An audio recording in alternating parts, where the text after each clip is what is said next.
Let's go to Amsterdam, July 27, 1656. The sun is setting on the city's Jewish quarter, but a palpable tension hangs in the air. In the Great Synagogue, an assembly of rabbis pronounces the most severe sentence of Jewish law: the harem, total excommunication. The condemned? A young man of 23 named Baruch Spinoza. But what is he accused of? Well, of having dared to question the very foundations of religion and traditional philosophy. On that day, Spinoza loses his community, his family, his inheritance. But what he gains in return will change the course of the history of thought. For Baruch Spinoza, born in 1632 and died in 1677, is destined to become one of the most daring and influential philosophers in history. In a 17th century marked by religious wars, the Inquisition, and the persecution of free thinkers, Spinoza had the courage to propose a radically new vision of God, nature, and man in the universe. His philosophy, both profound and provocative, would shake the foundations of Western thought and pave the way for modernity. On November 24, 1632, Baruch Spinoza was born in the Jewish quarter of Amsterdam.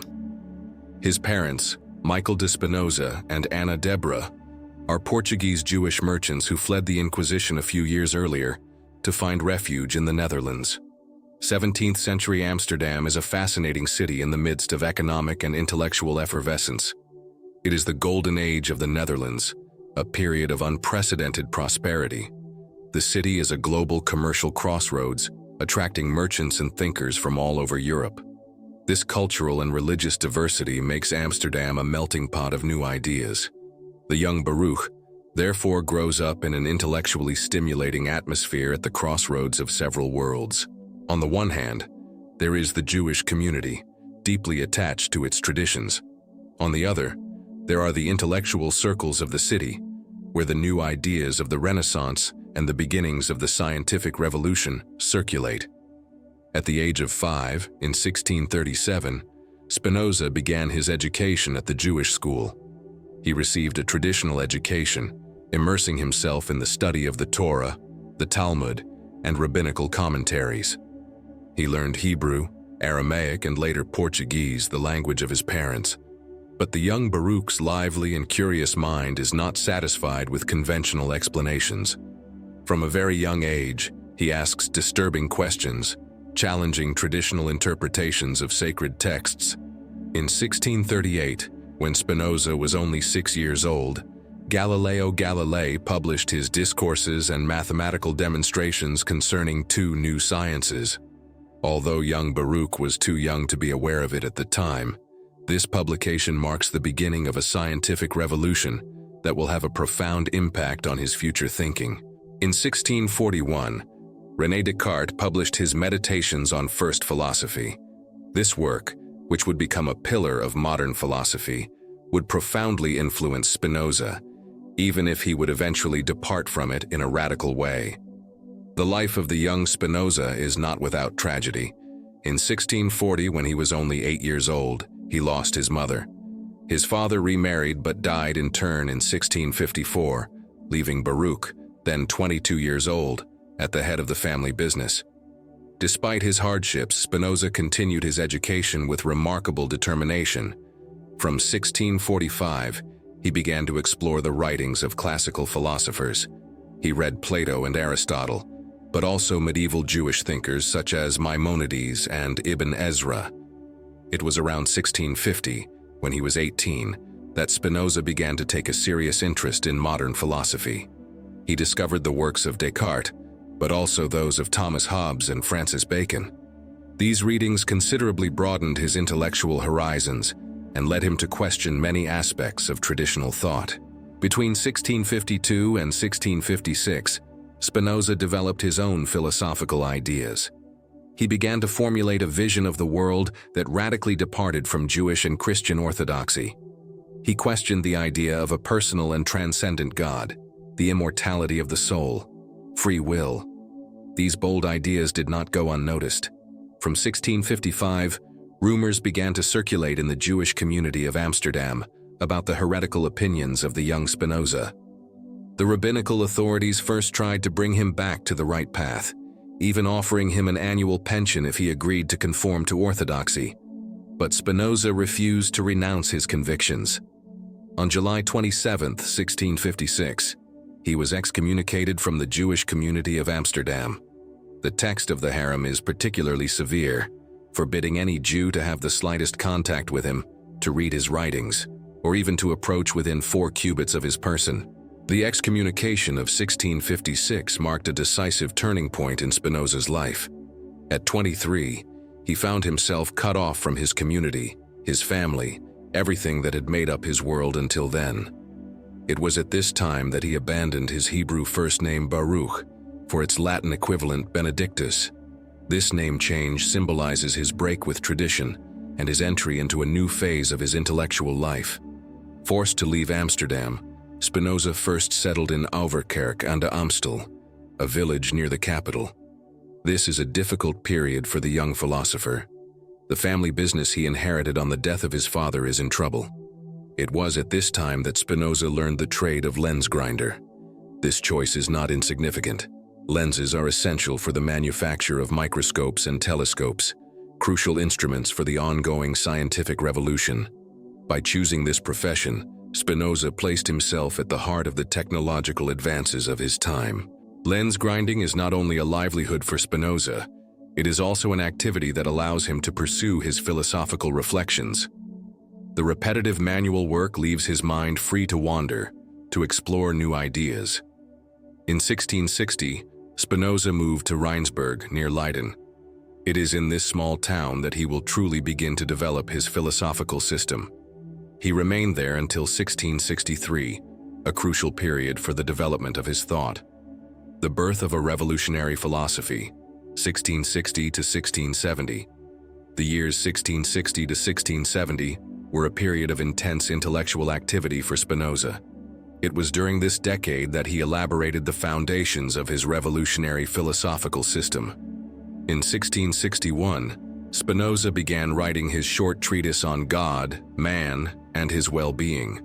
Although this work was not published until after his death, it already contains the seeds of his mature thought.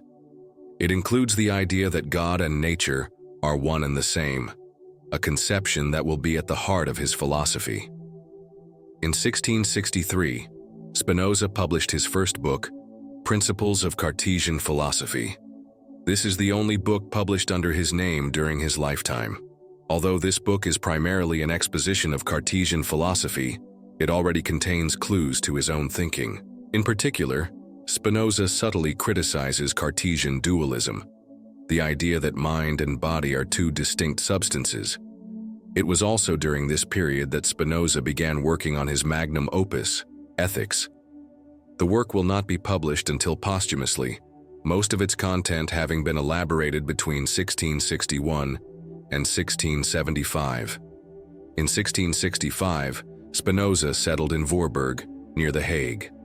It was there that he wrote his theological political treatise, published anonymously in 1670. This daring work is a plea for freedom of thought and expression. Spinoza develops a rational critique of the Bible and argues that religion should not interfere with politics.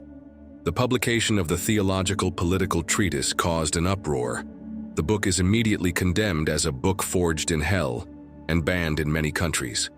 Despite the danger, Spinoza continues to defend his ideas. Ethics, Spinoza's masterpiece, 1661 to 1675. Ethics, on which Spinoza worked for more than a decade, is undoubtedly his masterpiece. Published posthumously in 1677, it attempts to describe reality and morality in a purely rational way, following the geometrical method of Euclid. This choice of geometrical method is not merely stylistic. For Spinoza, the universe operates according to laws as necessary and immutable as those of geometry. By adopting this method, he seeks to demonstrate that ethics can be treated with the same rigor as mathematics. The work is divided into 5 parts. Part 1. Of God, 1661 to 1663. In this first part, Spinoza lays the foundations of his metaphysics. He defines God as an absolutely infinite being, that is to say, a substance constituted by an infinity of attributes, each of which expresses an eternal and infinite essence. 1. This definition is revolutionary in more ways than one. First, it rejects the idea of a personal, transcendent God who created the world. For Spinoza, God is nature itself, the totality of what exists. This is what is called pantheism. Moreover, Spinoza affirms that this unique substance, which is God or nature, is necessary and infinite. Everything that exists is a mode or an expression of this substance. There is no creation, ex nihilo, no divine free will, no purpose in nature. Everything that happens is the necessary result of the nature of God. Part 2. Of the nature and origin of the mind. 1663 to 1665. In this part, Spinoza tackles the problem of the relationship between mind and body. Unlike Descartes, who saw mind and body as two distinct substances, Spinoza considers them to be two attributes of the same substance. For Spinoza, the mind is nothing other than the idea of the body. There is no causal interaction between mind and body, but a parallelism. What happens in the body has its counterpart in the mind, and vice versa. This conception has important implications for the theory of knowledge. Spinoza distinguishes three kinds of knowledge. 1. Opinion or imagination, based on sensory experience and hearsay. 2. Reason, which gives us adequate knowledge of the common properties of things. 3. Intuitive science, which gives us immediate knowledge of the essence of things. Part 3. Of the origin and nature of the affects, 1665 to 1670. This part is devoted to the study of emotions, affects. Unlike many philosophers who saw passions as enemies of reason, Spinoza considers them to be natural phenomena that must be understood rather than condemned. Spinoza defines three primary affects: desire, joy, and sadness. All other affects are combinations or derivatives of these three basic affects, desire being the fundamental affect. For example, love is defined as joy accompanied by the idea of an external cause. For Spinoza, our affects are determined by our ideas. If we have inadequate, confused, and partial ideas of things, we are passive and dominated by our passions. If we have adequate ideas, we are active and able to control our affects. Part 4. Of human bondage, or the strength of the affects, 1660 to 1673. In this part, Spinoza examines how affects can enslave us and prevent us from achieving happiness. He defines bondage as the powerlessness of man to master and contain his affects. For Spinoza, good and evil have no absolute existence. What we call good is what increases our power to act, and bad is what diminishes it. This conception of morality was extremely daring for its time. The path to freedom and happiness lies in the rational understanding of our effects and their causes. The more we understand our effects, the more we are able to master them and transform them into a positive force. Part 5. Of the power of the intellect, or of human freedom, 1673 to 1675. This last part is the culmination of ethics. Spinoza explains how we can achieve freedom and beatitude through knowledge. For Spinoza, freedom does not consist in escaping necessity, but in understanding and accepting it. The more we understand the causes that determine our actions, the freer we are. This conception of freedom is paradoxical. It is by understanding that we are determined that we become free. The summit of this freedom is what Spinoza calls amor intellectualis Dei, the intellectual love of God. It is an intuitive understanding of our place in the universe and our unity with God or nature. This understanding is accompanied by a supreme joy that Spinoza calls beatitude. One of Spinoza's most provocative ideas is his conception of freedom. Contrary to common belief, Spinoza asserts that free will is an illusion. Everything that happens in the universe is, according to him, the necessary result of previous causes. This idea may seem to lead to a despairing determinism. If everything is determined, what place is left for human freedom? But Spinoza sees in it, on the contrary, the path to true freedom. For him, freedom does not consist in escaping necessity, but in understanding and accepting it. The more we understand the causes that determine our actions, the freer we are. It's a bit like a swimmer who, instead of fighting against the current, learns to understand and use its movements. This conception of freedom has profound implications. It suggests that our sense of guilt or moral merit is largely illusory. We are no more responsible for our good deeds than for our bad ones. What matters is to understand the causes of our actions in order to be able to modify them. Passions and reason, a new approach. Unlike many philosophers before him, Spinoza does not see passions as enemies to be fought. He considers them to be natural phenomena that must be understood rather than condemned. In the third part of Ethics, Spinoza develops a sophisticated theory of affects, emotions. He shows how our emotions stem from our often inadequate understanding of the world around us. For example, fear is nothing other than a sadness born from the idea of a future evil of which we are not certain.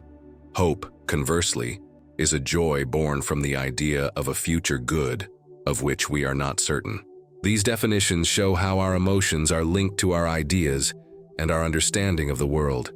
For Spinoza, the path to happiness does not lie in suppressing passions, but in their rational understanding. The more we understand our emotions, the more we can master them and transform them into a positive force. This approach to emotions was revolutionary for its time. It anticipated many discoveries of modern psychology, including the idea that our emotions are influenced by our cognitions. Politics, according to Spinoza, freedom and democracy. Although primarily known for his metaphysics and ethics, Spinoza also developed innovative political ideas. In his theological political treatise, published anonymously in 1670, he argues for freedom of thought and expression. For Spinoza, freedom to philosophize is essential not only for the progress of knowledge, but also for the stability of the state. He argues that the repression of ideas only makes them more attractive and potentially dangerous. Spinoza advocates a form of democracy where the state would guarantee freedom of thought and expression. He maintains that the purpose of the state is not to dominate men, but to allow them to freely develop their reason. These ideas were revolutionary for his time. They anticipated many aspects of modern liberal democracies, including the importance of the separation of church and state and the protection of freedom of expression. The last years of Spinoza's life were marked by intense intellectual activity, despite his increasingly fragile health. In 1675, he completed Ethics, but decided not to publish it during his lifetime, fearing reprisals. In 1676, Spinoza received a visit from Leibniz, another giant of philosophy. Even though their ideas differed on many points, this meeting testifies to Spinoza's growing influence in European intellectual circles. Spinoza died on February 21, 1677, at the age of 44, probably from a pulmonary condition aggravated by the inhalation of glass dust during his work as a lens grinder. He left behind an unfinished work, the political treatise which would be published posthumously. Spinoza's ideas, too radical for his time, did not meet with immediate success. Indeed, his Ethics, published after his death, was immediately banned by the religious authorities. For a long time, being called a Spinozist was a serious accusation. However, Spinoza's influence has continued to grow over time. His ideas profoundly marked the philosophy of the Enlightenment.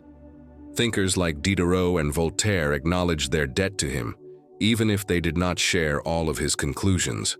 In the 19th century, the rediscovery of Spinoza had a considerable impact on German philosophy.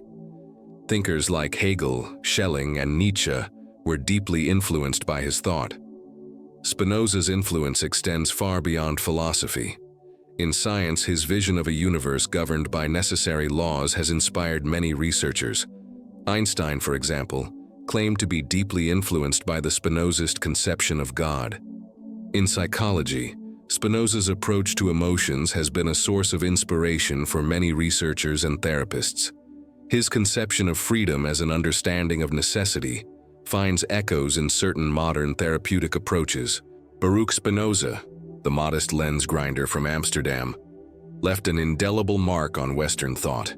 His life, which spanned from 1632 to 1677, covered a period of profound intellectual change in Europe.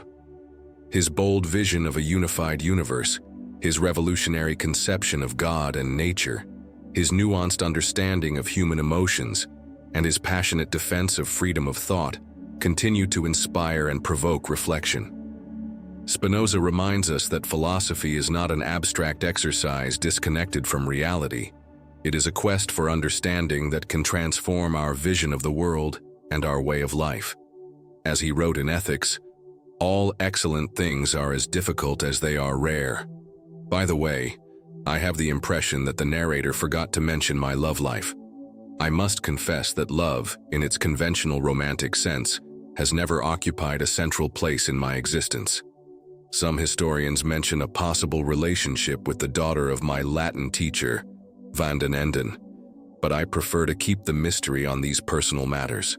I chose never to marry, not out of disdain for human love, but because my quest for understanding, for the intellectual love of God, what I call amor intellectualis Dei, occupied all my thoughts. Solitude was a faithful companion for me, allowing me to devote myself entirely to my philosophy and the search for truth.